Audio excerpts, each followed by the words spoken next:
बिस्मिल्लाहिर्रहमानिर्रहीम। खातिन हज़रात, आप सबको मेरा सलाम पहुँचे। मैं हूँ अख्तर अब्बास और आज हम एक अस्सलाम वालेकुम वरहमतुल्लाहि वबरकातुहू। अख्तर सर, इससे पहले भी मैंने आपसे काउंसलिंग ली थी, बट अभी अल्हम्दुलिल्लाह मुझे काउंसलिंग की ज़रूरत नहीं है। बट थोड़ा सा मुझे एक मसला था, मैं चाहती थी कि आप अपनी राय से मुझे आशना कर दें। सर, जो मेरी है ना मम्मा है ना, उनकी बहन मेरी खाला भी है और चाची भी है, तो वो एक ही घर में रहते हैं ना। वैसे तो पोर्शन अलग है पर एक ही घर है। वो जो मेरी खाला चाची है, उनका ज़्यादातर मूड ऑफ होता है। अभी हमें नहीं पता होता इनका मूड कब किस टाइम ऑफ हो जाए, तो ज़्यादातर उनका मूड मम्मा के साथ ख़राब रहता है और वजह पता नहीं होता, और फिर इनके मूड ख़राब की वजह से फिर मेरी मम्मा का भी मूड ख़राब रहता है। और मैं अपनी मम्मा को बहुत काम डाउन कराने की कोशिश करती हूँ कि मम्मा आप छोड़ दें, आप नहीं करें अपना मूड ख़राब। बट मेरी मम्मा बात ही नहीं मानती है कि कहती है कि इसने मूड क्यों ख़राब क्या हुआ है। मैं तंग होती हूँ ऐसे मूड से कि घर में बंदा हो और उसका मूड ख़राब हो। और एक्चुअली में मेरी खाला का मूड ख़राब ही रहता है। वो जो बाहर से लोग आते हैं या फ़ोन पर बात करती हैं, तो वो बहुत खुशी से, अच्छी अखलाक से, बहुत मुस्कुरा के बात करती है। बट घर में जब होती है, किसी से सही मुँह से बात नहीं करती और ज़्यादातर उनका मूड ख़राब होता है। तो आप मुझे बताएं कि मैं क्या करूँ जब आपके घर में ऐसा रिश्ता हो जिससे आप दूर भी ना हो सके और उसका मूड ख़राब हो। ले जनाब, कैसा औखा सा मसला सामने आया। और ये किसी एक घर में नहीं है, बहुत से घरों में जहाँ दो दो बहनें इकट्ठी ब्याही जाती हैं। यानी ये तो खाला ज़ाहिर उम्र उनकी ज़्यादा होगी, इसका मतलब है कि खुद बच्ची बड़ी है, तो 40-50 के बीच में उनकी उम्र होगी। पर अभी भी जो बहनें इकट्ठी ब्याही जाती हैं किसी एक घर में, आम तौर पे उन दोनों के बीच में, आम तौर पे मैं कह रहा हूँ, स्पेशल केसेस में तो यानी कहीं कहीं ऐसा हो भी जाता है कि सुलह सफाई से रहें, लेकिन आम तौर पे ये होता है कि दोनों के बीच में ताल्लुकात ख़राब होते हैं, बोलचाल भी बंद हो जाती। अभी ये दोनों बहनें अलग अलग पोर्शन में हैं। ऐसे केसेस में जो चीज़ें मैंने देखी जो आपकी खुशी को ख़राब करती हैं और आपके सुख को आग लगाती हैं, तीली लगाती हैं, वो कोई और नहीं होता, वो आप खुद होते हैं। यानी आप सोचिए कि खाला बाकी लोगों के साथ ठीक हैं, फ़ोन पे भी, कोई मिलने आए तो भी, सबके साथ, लेकिन उस घर में सिर्फ आपके साथ या आपके बच्चों के साथ मूड बनाती होंगी। इसी को शरीका कहते हैं। और शरीका पंजाब और अहले पंजाब का एक बहुत ही दुख देने वाला रिश्ता है।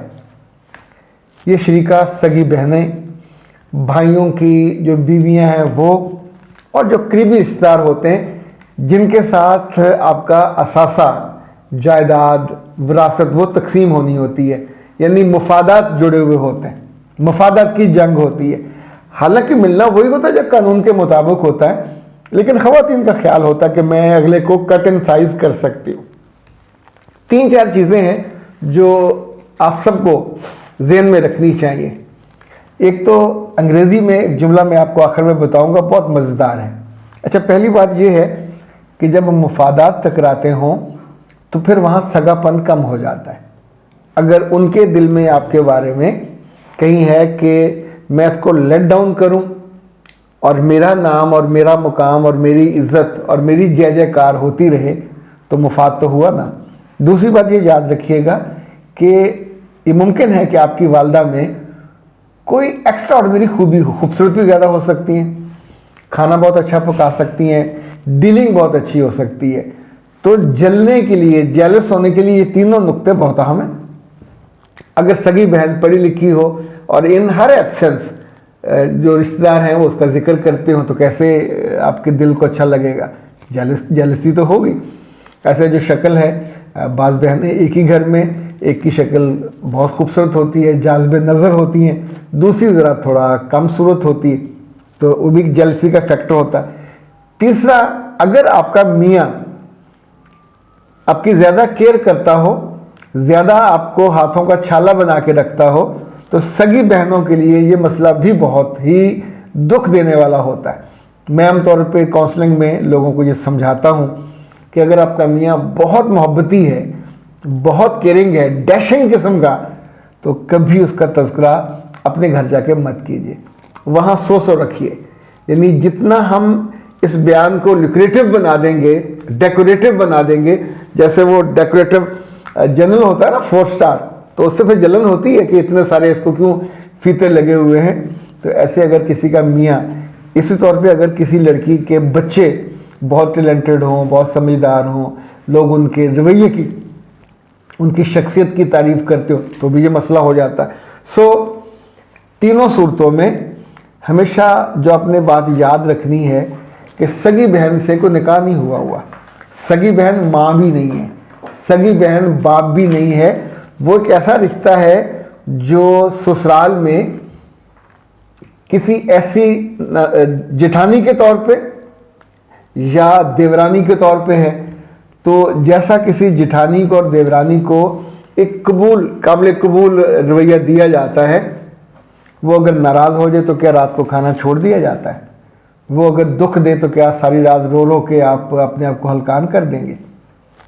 जितनी लड़कियां शादी के बाद या शादी से पहले दूसरों की बहुत फिक्र करती हैं, फिक्र नहीं, दूसरों की बहुत फिक्र करती हैं और उनकी मुस्कुराहट, उनकी जेस्चर उनके लिए बहुत मानी रखते हैं, तो इसका मतलब ये है कि आप अपनी खुशी, अपनी अकल, अपनी फहम और अपना सुकून, इन सब को रहन रखवा देते हो। अंग्रेज़ी में जो मैं कहा था कि आपको मैं बताऊंगा, अंग्रेज़ी में बड़ा खूबसूरत जुमला है। वो कहते हैं don't let the people drive you.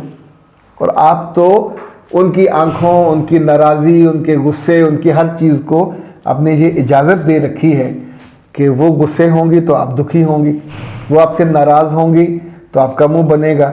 और ये जो मुंह बनेगा अपने मियाँ से, अपने बच्चों से।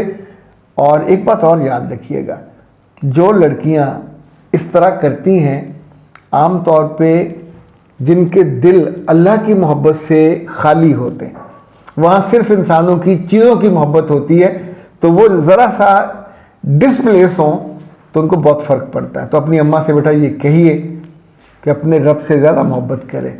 जब कहीं दुखी होने का मूड हो, सजदा करें, कुरान पाक पढ़ें, सुबह के अज़कार पढ़ें, शाम के अज़कार पढ़ें। इतने सारी आपको यानी ये वो चीज़ें जो आपके दिल को खुशी से, सुकून से भर देंगी। सारे रिश्ते और दोस्त हमारी ज़िंदगी में कहीं को फिल इन दी ब्लैंक्स करते हैं। अगर ये उस जगह को पुर नहीं करते जो खुशी, सुकून और आपकी एक तरह का कंफर्ट और सेटिस्फैक्शन का बायस बनते हैं, तो इसका मतलब है वो जो जब हम मोटरवे पे जाते हैं ना, तो बोर्ड लगे होते हैं कीप द डिस्टेंस, तो फिर इन रिश्तों से कीप द डिस्टेंस कर लेना चाहिए, आपके लिए वही भला है। वरना जैसे जैसे आपकी उम्र बढ़ती जाएगी तो ये रिश्ते, ये खुशी आपके यहाँ कम होती जाएगी और आपके बच्चे, इवन एक वक्त आता है कि वो फिर अपनी ही माँ से कतराने लग जाते हैं कि ये खुद इसकी ज़िंदगी में ना अपने असूल हैं, ना अपनी स्ट्रेंथ है, उसकी वजह से। यानी वो जैसे होता नहीं है मुर्गे बादनुमा, तो वो थोड़ी बनना चाहिए। इस बच्ची को भी अपनी अम्मा को ये बताना है, बेहतर है ये मेरी ये क्लिप उनको सुना दीजिए। और किसी और घर में भी ऐसा मसला हो तो अपनी अम्मा को ज़रूर गाइड कर दीजिए। लोग अहम नहीं हैं, रिश्ते अहम नहीं हैं, शादी के बाद आपके अपना मियाँ, आपके बच्चे, आपकी खुशी अहम है, उसका ख्याल रखना चाहिए। इजाज़त दीजिए, अस्सलाम वालेकुम।